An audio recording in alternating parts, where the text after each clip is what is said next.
SSC পরীক্ষা 2025-এর তোমাদের তো পরীক্ষা শেষ, তাই না? এখন এসএসসি পরীক্ষা 2025-এর পরীক্ষা শেষে তাদের মাথায় কিন্তু অনেক ধরনের প্রশ্ন রয়েছে যে এসএসসি পরীক্ষা 2025-এর রেজাল্ট কবে দিবে, তারপর এসএসসি পরীক্ষা 2025-এর যে খাতাগুলো দেখা হচ্ছে সেগুলোর সর্বশেষ আপডেট কি, বর্তমান খাতা সর্বশেষ আপডেটগুলো কি জানানো যাচ্ছে, বা শিক্ষা মন্ত্রণালয় বা শিক্ষা বোর্ড থেকে বা ছাত্রদের আমাদের যে শিক্ষকগণ রয়েছে তাদের থেকে আমরা সর্বশেষ খাতা সম্পর্কে কি কি আপডেটগুলো জানতে পারলাম। তারপরে তোমাদের অনেকের মনে প্রশ্ন থাকে খাতা কি, যে টিকটকার ফেসবুকারের যে খাতা দেখছে এখানে কিন্তু ক্লিয়ারলি বলা হচ্ছে যে তোমাদের খাতার যে সর্বশেষ অ্যান্সার শিটটা রয়েছে, যদি অ্যান্সার শিটটা না মিলানো হয় সম্পূর্ণ অঙ্কটা কেটে দেওয়া হচ্ছে, অথবা না হলে কিন্তু যদি মেলে তাহলে ফুল মার্ক দেওয়া হচ্ছে। এটা আসলে কতটুকু সত্য সেই বিষয়টা নিয়ে আজকে কথা বলবো। তারপর এই বিষয়টা নিয়ে আমি কিন্তু অনেক অ্যানালাইসিস করেছি ইনশাল্লাহ। খাতায় কি ফেল বেশি দিচ্ছে না পাস বেশি দিচ্ছে, প্লাস বেশি পাচ্ছে নাকি, এখন তোমাদের করণীয় কী কী রয়েছে, তো কী কী কাজগুলো তোমরা এখন করতে পারো, এই যে অবসর সময়ে তোমরা বসে রয়েছো কিভাবে এনজয়েবলভাবে লাইফটা কাটাতে পারো, সকল প্রসেসগুলো আজকের এই ছোট্ট ক্লাসে আমি তোমাদেরকে দিতে চলেছি। দেখো এই ভিডিও সম্পর্কে আমি যদি পূর্বে চাইতাম পূর্বে কিন্তু বানাতে পারতাম, বাট আমি ভাবলাম যে তোমাদের সম্পর্কে একটু ছোট্ট একটা রেস্ট দরকার। আশা করি তুমি ছোট্ট একটি বিশ্রাম নিয়ে নিয়েছো। আচ্ছা, এবার আমরা প্রথম থেকে আসি এক এক করে, ঠিক আছে? আমরা এক এক করে প্রশ্নে আসবো। ফার্স্ট প্রশ্ন ছিল এসএসসি 2025, মানে এটা আমাদের থাম্বনেল ছিল যে এসএসসি 2025-এর রেজাল্ট কবে দিবে, খাতা দেখা নিয়ে সর্বশেষ আপডেটটা কি। আচ্ছা, এবার চলো আমরা এক এক করে প্রশ্ন উত্তর দিই। প্রথম প্রশ্ন, রেজাল্ট কবে দিবে? রেজাল্ট দেওয়ার যে ডেটটা এটা কিন্তু অলরেডি পাবলিশ হয়ে গেছে, যে তোমাদের যে মেন রেজাল্টটা রয়েছে সেটা 7 থেকে 15 জুলাইয়ের মধ্যে তোমরা রেজাল্টটা পেয়ে যাবা। এসএসসি পরীক্ষা 2025-এর 7 থেকে 15 জুলাইয়ের মধ্যে রেজাল্ট পাবা, এবং 15 তারিখ বিকাল 4টার সময়, কয়টা? বিকাল 4টার সময় তোমরা চাইলে বোর্ড চ্যালেঞ্জ করতে পারো। বোর্ড চ্যালেঞ্জ করার ফি হলো 150 টাকা, ঠিক আছে? যতটুকু আমার সর্বশেষ জানা বোর্ড চ্যালেঞ্জ করার ফি হলো 150 টাকা। এটা হলো আমাদের প্রথম প্রশ্ন উত্তর। সেকেন্ড প্রশ্ন, খাতা কি টিকটকার ফেসবুকের ছাত্ররা দেখছে? মানে দেখো এরকম কিন্তু অহরহ ভিডিও দেখা যাচ্ছে যেখানে অনেক ভিউ রয়েছে, মিলিয়ন মিলিয়ন ভিউ রয়েছে। তো এই যে টিকটক ফেসবুকে দেখবা 2025-এর যে খাতা রয়েছে এরকম কিন্তু প্রচুর মানে ভিডিও রয়েছে। তো আমি মোটামুটি সম্ভবত প্রায় সবই দেখেছি, সেখানে প্রায় 90% খাতাই দেখলাম যে ফ্যাক খাতা। সেটা 2023-এর খাতা, 2024-এর খাতা, যে খাতাগুলো আছে সেগুলো তোমাদেরকে দেখাচ্ছে। তার মানে এখানে তোমাদের এমন না যে 2025-এর একান্তই খাতা নেই, খাতা রয়েছে, হয়তো বা কিছু রয়েছে, তবে 90% ফ্যাক্ট রয়েছে। এটা নিয়ে তোমাদের দুশ্চিন্তা করার কিছু নেই। আর একটা বিষয়, ফেসবুক টিকটকে দেখবা যে খাতায় 100-র মধ্যে তোমাদের কত 97 মার্ক দিচ্ছে বাংলাতে। এটা আসলে বাংলাতে এটা কোনো সময় পসিবলই না যে 100-র মধ্যে 97 মার্ক কেউ পাবে না।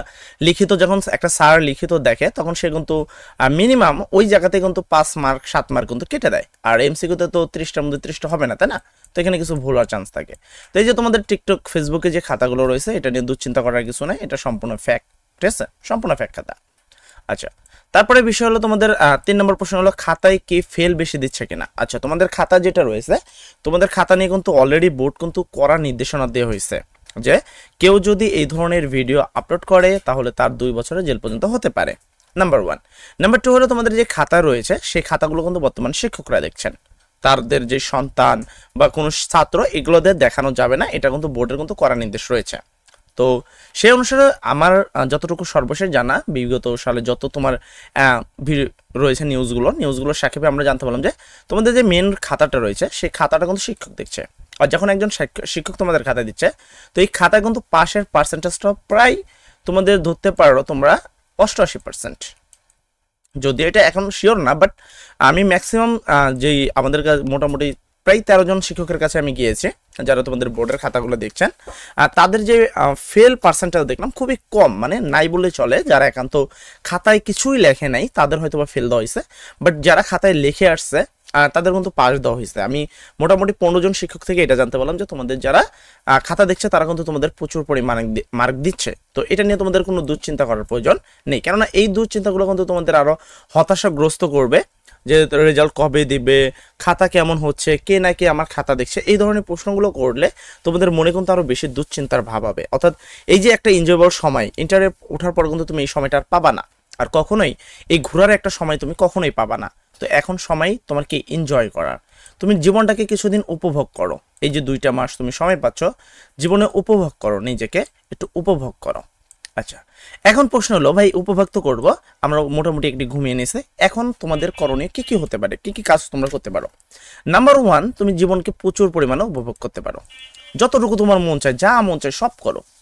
করার পরে সবকিছু করার পর যখন তুমি বোরিং হয়ে যাবা, তখন জীবনের জন্য দুইটা কাজ করতে পারো সামনের জন্য। নাম্বার ওয়ান, এক্সট্রা কারিকুলাম অর্জন করো, যেমন হলো কম্পিউটার শিখতে পারো। কম্পিউটারের মধ্যে আবার একটা কথা আছে, কম্পিউটারের মধ্যে ম্যাক্সিমাম স্টুডেন্টরা কিন্তু তোমার যে কাজটা শেখে সেটা হলো অফিসের কাজ, মানে ভবিষ্যতের জন্য জব লাইফে যদি কাজে লাগে তাই তারা অফিসের কাজ শেখে। হ্যাঁ, অবশ্যই মাইক্রোসফট অফিসের কাজ শেখা উচিত। তো তুমি কি কম্পিউটার থেকে দুই ধরনের কাজ শিখবা, প্রথম তো অফিসের কাজ অবশ্যই শিখবা, ভবিষ্যতে চাকরির জন্য এটা কাজে লাগে, ঠিক আছে? তো অফিসের কাজটা তুমি শেখো।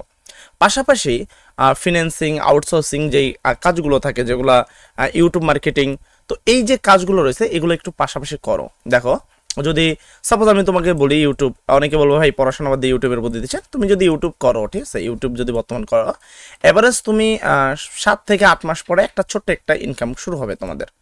তো স্টুডেন্ট লাইফে তোমার যেই টাকাটা তোমার গার্জিয়ান থেকে নিতে হবে, সেই টাকাটা কিন্তু তুমি একটা এখান থেকে কিন্তু অর্জন করতে পারবা। 8 মাস 1 বছর করো না কেন? আচ্ছা, এছাড়াও তুমি কি ফিন্যান্সিং এর বিভিন্ন কোর্স করতে পারো, ডিজিটাল মার্কেটিং এর। তো আমি তোমাদের অনলাইন কোর্সগুলো থেকে দূরে থাকতেই বলবো, আমি সবসময় সাজেস্ট করি অফলাইন কোর্সগুলো করো, এক্সট্রা কারিকুলাম অর্জন করো নিজের, কারণ বর্তমান যে চাকরির বাজার সেখানে যে আসলে কতটুকু তুমি মানে এসএসসির পর চাকরি পাবা তার কিন্তু কোনো গ্যারান্টি নাই।